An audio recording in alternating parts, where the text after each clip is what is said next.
in italiano? Rieccoci, anche durante la pubblicità è difficile tenere la Wanda Pellizzari. Vabbè. Allora siamo nel penultimo giro delle domande e poi ovviamente abbiamo terminato anche questa trasmissione riguardante ovviamente la campagna elettorale che si svolgerà fra le 10 giorni. Manca ovviamente, come già detto e ripetuto, la candidata al Presidente della Regione Veneto di Italia Viva, la Daniela Sbronini, e ovviamente non ci ha avvisato della sua assenza dopo aver dato ovviamente con carta scritta che avrebbe partecipato. Inizia il giro Bisato, il penultimo giro Bisato, avete risposto tutti sia quelli di prima, riguarda la scuola. Si riapriranno le scuole, questo benedetto Covid, maledetto, benedetto lo chiamo benedetto ma è maledetto, ritornerà più o meno, già ritornato nel Trentino con un bambino, chiuse le scuole, in Francia, in altre regioni, e quindi bisogna affrontare questa tematica, ma soprattutto la scuola in Italia. Funziona oppure è una scuola un po' arretrata nei tempi rispetto alle altre nazioni? Allora, anche pre-Covid, cioè prima di questa pandemia che è come se fossimo entrati dentro in un tunnel nero profondissimo a livello globale, la scuola italiana aveva bisogno di cure ed attenzioni. Io penso di poter dire che ci siano, siccome cerco di essere sempre obiettivo sulle cose, si è parlato troppo di scuola anche da parte del ministro italiano, quando doveva invece parlare, quando aveva le informazioni certe. Quindi si è generato un'inquietudine, perché poi nei fatti si è fatto moltissimo. Sono arrivate tante e tali risorse che la scuola non vedeva da decenni, tutte in un blocco e tutte determinate per fare delle cose. Mancano insegnanti, infrastrutture vecchie, cioè obsolete. Caro direttore, però ad esempio sulle infrastrutture tu non puoi dare in pasto all'opinione pubblica che in 3 mesi puoi fare delle scuole nuove, è impossibile. Chi fa l'amministratore sa che al massimo puoi buttare giù qualche muretto divisorio e aggiungerne qualcun altro, che è quello che si è fatto con l'edilizia leggera. Puoi comprare i banchi e sui banchi puoi investire l'opinione pubblica del fatto che ci arrovelliamo in qualche incontro pubblico per le rotelline sotto i banchi, che di fatto in provincia di Padova, seguo quell'ambiente insieme anche al consigliere Venturini, ne sono stati richiesti 150 a fronte di un acquisto di 900.000 euro, vuol dire che sono stati comprati banchi tutti normali, come li conoscevamo prima, anche là ci siamo riempiti la bocca. Io pretendo che la politica a tutti i livelli sia responsabile e dica le cose come stanno. Ultimo accenno, sui trasporti bisogna fare molto di più, bisogna trovare risorse aggiuntive. Non è il tema la carta di circolazione me ne fa salire 180, non è quella la discussione, è aggiungere autobus che non potranno essere pubblici perché non ci sono risorse, bisogna andare a noleggio dai privati, su quello bisogna mettere risorse aggiuntive, sul resto miracoli fatti dagli insegnanti, dai presidi, dai genitori. A lei Luciani. Concordo sul tema che i miracoli li fanno sempre le persone poi alla fine, perché se guardiamo a questo governo come ha gestito la questione della scuola, io da genitore e da papà, cioè che la mia bimba deve andare all'asilo, sono preoccupatissimo perché non ho ancora capito bene com'è la questione, nel senso, e come me, come tanti altri genitori che sono preoccupati perché se la figlia sta bene alla mattina ma durante la mattinata sale la febbre alla creatura, cosa succede? Cioè, ancora non è chiaro, non è chiarissimo. Stanno facendo il lavoro, questo sì, tanti asili pubblici, privati, che svolgono sempre comunque un ruolo pubblico, quindi un interesse collettivo, e si stanno dando da fare come non si è mai visto, insegnanti, direttori, maestri, assistenti, cioè tutti stanno facendo, stanno superando il famoso, stanno gettando il cuore oltre l'ostacolo, stanno facendo di tutto. Abbiamo un governo veramente incredibile, vedete, ecco, quando io parlo di autonomia e molto spesso, lei cosa farebbe? Purtroppo, ecco, cioè, se la gestione dell'istruzione fosse regionalizzata e venisse gestita come è stata gestita il Covid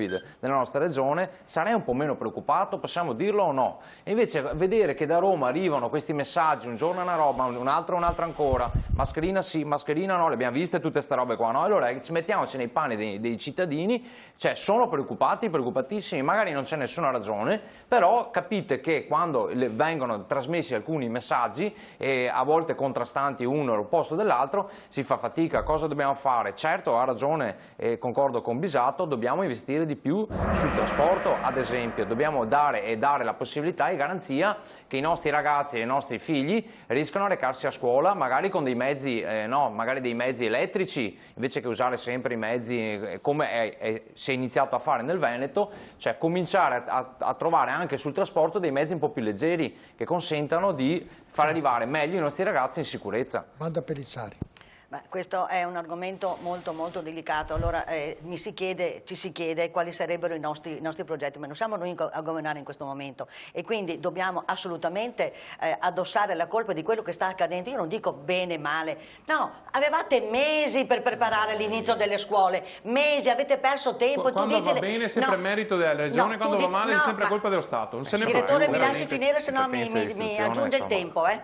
Allora, tu parlavi delle rotelle sì, rotelle no, e questo è un argomento che è ormai obsoleto. Parliamo proprio dei trasporti. Allora, adesso siamo riusciti a ottenere l'80% della capienza, ma l'80% della capienza dei nostri ragazzi, mi è stato detto l'altro giorno in trasmissione, ma dobbiamo dare sicurezza, dobbiamo dare speranza. Ma quale speranza vuoi darmi se io ho mio nipote che va a scuola e non sa se farà parte dell'80% o se sarà tra quelli 20 che sono per terra? Allora io, che mi sono data da fare, che ho fatto per lo slittamento dell'abbonamento dell'autobus, mi è data da fare per i trasporti, quindi ho degli incontri con i responsabili e i rappresentanti delle scuole. Questi genitori dicono il giorno il 14 che inizieranno le scuole noi porteremo i nostri figli a scuola in macchina, perché non possiamo fidarci, specialmente medie e superiori che non possono perdere la scuola, dobbiamo fare una macchina e portiamo, un giorno li porto io, un giorno li porto, cioè ci stiamo dando da fare per sopperire alle mancanze dello Stato che non ha provveduto in tempo debito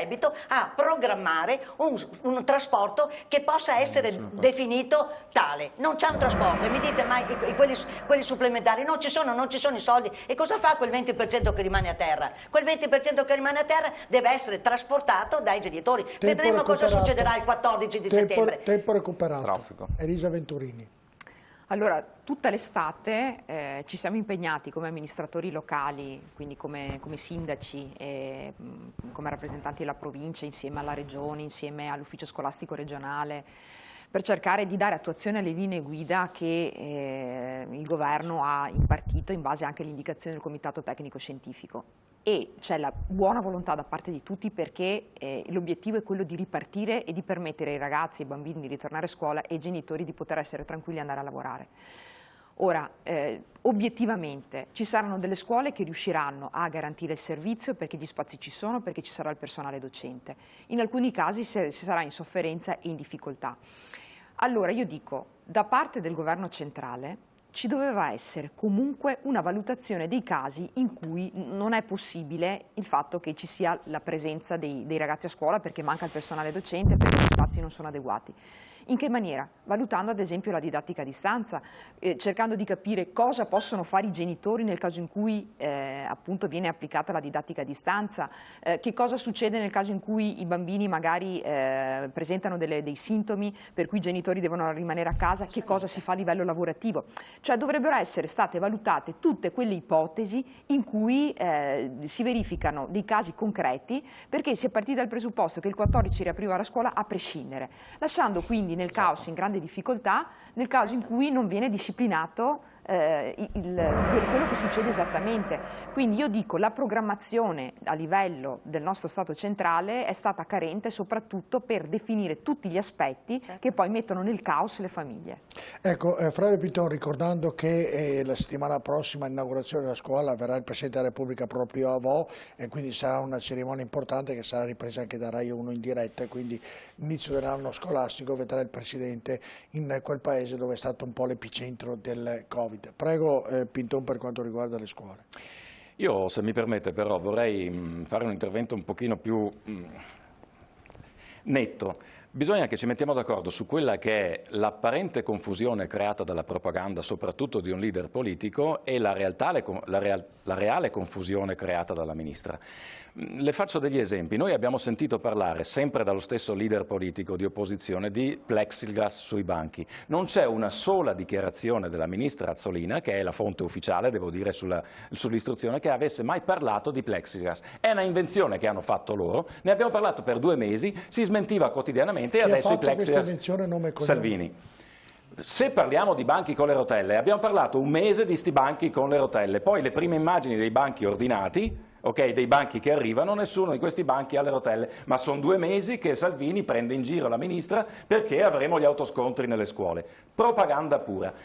Io ho una figlia solo che è già uscita dal mondo scolastico perché si è laureata, ma non c'è stato nei 20 anni precedenti un solo anno in cui alle elementari non abbia avuto le stesse maestre, alle medie non abbia visto gli stessi professori, alle superiori idem, e quando ha avuto bisogno del trasporto pubblico per andare all'università e recarsi all'università con il treno, i treni regionali erano stracolmi e sembravano carri bestiame, e quindi spesso rimaneva giù, ho dovuto acquistarle una macchina per garantirle la presenza all'università. Quindi cercare di imputare a questo governo una obiettiva difficoltà in un periodo storico che esce, e dico esce, speriamo perché non è ancora detto, da una pandemia, è assurdo, cioè è solo propaganda, è solo propaganda. L'Italia è l'unico paese che ha un piano concreto per il rientro. Altre nazioni come la Francia e la Germania sono partite, loro tradizionalmente le scuole partono prima di noi, e già ci sono centinaia di scuole che stanno chiudendo. Quindi, ripeto, usciamo dalla propaganda e guardiamo il concreto. I trasporti pubblici è un elemento, davvero dobbiamo fare molto attenzione su quello che diciamo. Cioè, noi stiamo dicendo che adesso ci sono dei problemi perché il Covid impone una certa attenzione nel trasporto pubblico e ci dimentichiamo com'è il trasporto pubblico sempre. Ma chi ha figli? Cioè, mi appello veramente, chi ha figli e che non abita in centro città e che ha bisogno del pullman per portare dalla prima periferia o insomma, dalla periferia alle superiori, cioè, si è accorto oggi che i trasporti pubblici regionali e provinciali non funzionano? Cioè, spesso rimangono giù i figli, ma in periodo non Covid. L'ha detto, perfetto. Ultima domanda e inizio quest'ultimo giro da Lei Luciani. Allora, Lei Luciani, sì. L'ultima domanda riguarda voi, avete il tempo a disposizione, 1 minuto e mezzo per rispondere. In queste campagne elettorali tutti promettono tutto e di più come sempre, tanti dicono per un posto da stipendio sicuro, perché alla fine dicono uno che va in regione prende tanti soldi e quindi è bello avere anche tanti soldi. Allora lei ovviamente deve chiedere, deve dire ai nostri telespettatori perché devono votarla e se riuscirà a mantenere, ma in parole reali e vere, tutto quello che ha detto in questa campagna elettorale. Beh, intanto ovviamente ringrazio per il tempo che ci lasci, insomma, che ci dedichi, per esprimere e parlare direttamente ai nostri lettori. Ma io sono un piccolo commerciante, come dicevo prima, e conosco bene i problemi delle famiglie, le situazioni di difficoltà enormi, quando si arriva al 20 del mese, i problemi che ci sono per riuscire a far fronte ad ogni tipologia di problematica. Conosco bene il momento di profondissima crisi che hanno tutte quelle categorie che una volta tutto sommato stavano anche benino e oggi stanno soffrendo pesantemente. E io non sono qui a fare grandi promesse, io sono comunque una persona che garantirà la sua presenza quartiere per quartiere, paese per paese, perché mi ha sempre contraddistinto questo modo di fare politica. Sono sempre stato vicino alla gente, a Padova su questo mi conoscono molto bene, sanno che io sono sempre stato presente, sempre in prima linea. Aprirò dei centri di ascolto nel territorio che rimarranno aperti finita la campagna elettorale. Non come si è visto in passato grandi sedi elettorali che poi finita le elezioni chiudono e spariscono. Dei centri di ascolto puntuali sulla provincia per ascoltare e aiutare le persone, perché tante volte ci sono dei fondi e le persone non ne sono a conoscenza, quindi aiuterò le persone a trovare il modo di trovare dell'aiuto sostanziale e concreto. E questo dovrebbe fare secondo me un rappresentante territoriale, cioè essere sempre in prima linea a fianco dei propri cittadini, per le esigenze delle fasce più deboli, delle fasce medie, perché sono quelle che oggi non trovano rappresentanza nei palazzi che contano, perché non c'è un commerciante, a Roma seduto in Parlamento e non c'è un commerciante seduto in Consiglio regionale. Vi do 1 minuto e mezzo e dopo chiudo. Wanda Pellizzari, perché devono votarla e se sarà eletta, se manterrà tutto quello che lei ha detto qui questa sera e nelle altre trasmissioni dove ha partecipato. Ma io la ringrazio, io penso che tutti i candidati che sono nelle varie liste siano meritevoli di essere eletti, perché no? Io dico solamente che sono 20 anni che sono nella mia città e sono quasi 7 anni che sono consigliere comunale, per cui chi vorrà votarmi lo farà perché avrà fiducia in me e perché ha visto quello che ho fatto, non quello che prometto di fare, quello che ho fatto che continuerò a fare, quindi solo questo. È stata, guardi, aveva 1 minuto di tempo ancora, ha detto questo. Venturini, lei perché devono votarla e se manterrà quello che sta dicendo in campagna elettorale? Io vorrei portare l'esperienza maturata in tanti anni di attività amministrativa sul territorio, partendo da consigliere comunale di minoranza, poi diventando sindaco, poi l'esperienza anche in provincia, l'esperienza nell'associazione dei comuni, che mi ha permesso comunque di conoscere le realtà, parlo in modo particolare della provincia di Padova, e mettere a disposizione quindi l'esperienza, le competenze maturate per le sfide che ci saranno nei prossimi mesi, perché a livello economico, perché a livello di infrastrutture, a livello di trasporti, di sanità, saremo chiamati, di sociale, saremo chiamati comunque a dare delle risposte. Quindi la garanzia che io do è l'impegno che ho sempre profuso in tutte le attività che ho svolto per la passione che ho per quello che faccio. E a testimonianza di quello che ho fatto, quindi restano le attività concrete e le attività che ho svolto, e quindi il mio modus operandi, che vuole essere quello appunto da portare a livello regionale per il nostro territorio padovano, perché come dicevo prima noi abbiamo un Presidente della Regione che rappresenta tutti ma che è di Treviso, noi abbiamo bisogno di consiglieri regionali che appartengono anche al territorio padovano, che lo conoscano e che cerchino di dare delle risposte perché c'è la necessità. Flavio Pinton, perché devono votarla? Ma guardi, a me le promesse elettorali sono sempre piaciute poco. Io sono un uomo che non ha mai vissuto di politica e non mi interessa promettere cose che ti fanno fare bella figura e poi spesso vengono dimenticate il giorno dopo il voto. Quindi anch'io credo sia opportuno da parte degli elettori del 5 Stelle che dovranno esprimere la preferenza, dovranno scrivere il cognome, sia opportuno valutare non tanto quello che si può promettere ma quello che si è fatto sino ad oggi. Chi mi conosce come attivista, poi come consigliere comunale nel mondo 5 Stelle sa come mi comporto, soprattutto nel caso in cui purtroppo potrebbe essere anche nel futuro, cioè dall'opposizione. Io esco con un grandissimo rispetto delle istituzioni perché ho un record praticamente imbattibile, e cioè il 100% in presenza in Consiglio Comunale, quindi un grandissimo rispetto delle istituzioni, ma ho offerto anche alla mia amministrazione più di 50 mozioni, più di 100 interrogazioni, quindi tantissima proposta, oltre che controllo. Sarò molto attento al territorio e, ripeto, non potrò occuparmi di tutto, ma sicuramente mi impegnerò al massimo per riportare la Regione Veneto un po' più sotto nella classifica del cemento in Italia e per aiutare il commercio al dettaglio.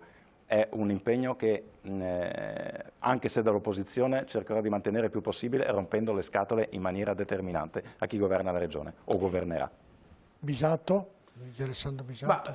Mi risulta difficile chiedere un voto per me stesso, nel senso che non sono bravo a chiedere. Io so che metto a disposizione un pezzo significativo della mia vita, degli ultimi 20 anni, fatto dentro le amministrazioni pubbliche, perché era nata una passione di impegno per il collettivo, per tutti, che poi è maturato nel corso degli anni con esperienze che mi portano a dire che dopo 9 anni da sindaco, dopo 10 anni da assessore, vice sindaco, da consigliere, insomma so un po' come funziona la macchina e penso di poter mettere a disposizione un collegamento vivo tra il territorio e l'istituzione.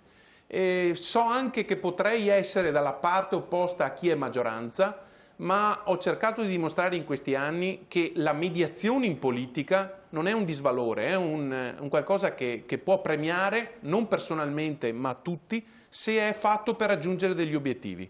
E gli obiettivi per questo territorio possono essere alcuni che sono emersi dalla serata sul mondo delle infrastrutture, ma soprattutto perché io penso che gli amministratori locali, soprattutto negli ultimi anni, quando la politica si è progressivamente scivolata nella liquidità e non ci sono dei riferimenti, abbia bisogno di punti di riferimento al di là del fatto che tu sei da una parte o dall'altra. Qualcuno che continui giorno per giorno a fare il suo compito, da consigliere regionale di interfaccia con gli amministratori, con i sindaci, con gli eletti.